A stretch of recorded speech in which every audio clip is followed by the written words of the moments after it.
Hi friends, welcome back to Dillu Medha vlogs. ఈ వీడియోలో నేను తెలంగాణ స్పెషల్ అయిన బగారా రైస్ ఎలా కుక్ చేయాలో చూపించబోతున్నాను. కావాల్సిన ఇంగ్రీడియంట్స్ 1 స్పూన్ షాజీరా, కొంచెం జీడిపప్పు, బిర్యానీ స్పైసెస్, 3 మిర్చి, అలాగే ఒక మీడియం సైజ్ ఆనియన్, అలాగే ఒక గ్లాస్ బాస్మతి రైస్ తీసుకోవాలి. ఈ రైస్ని 1 గంట పాటు నానపెట్టుకోవాలి. ఇప్పుడు స్టవ్ వెలిగించి ఒక గిన్నె పెట్టుకొని అందులో 1 స్పూన్ ఆయిల్, అలాగే 1 స్పూన్ నెయ్యి వేసుకోవాలి. ఇప్పుడు ఈ ఆయిల్ అనేది హీట్ అయిన తర్వాత షాజీరా, బిర్యానీ స్పైసెస్ అండ్ కాజు వేసి దోరగా వేయించుకోవాలి.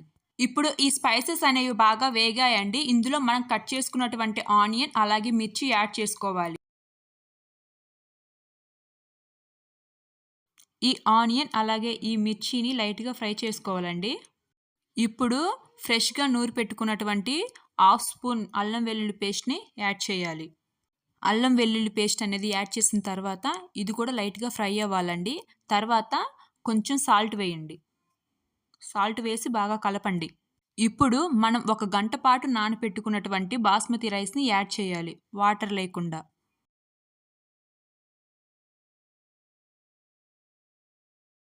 ఈ బిర్యానీ రైస్ని బాగా కలపండి.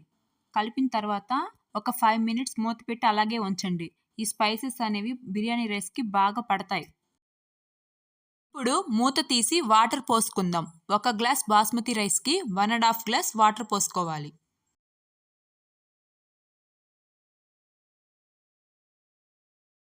ఇప్పుడు 1 స్పూన్ సాల్ట్ యాడ్ చేసుకోవాలి. సాల్ట్ యాడ్ చేసిన తర్వాత మూత పెట్టి ఒక 5 మినిట్స్ హై ఫ్లేమ్‌లో కుక్ చేయాలి.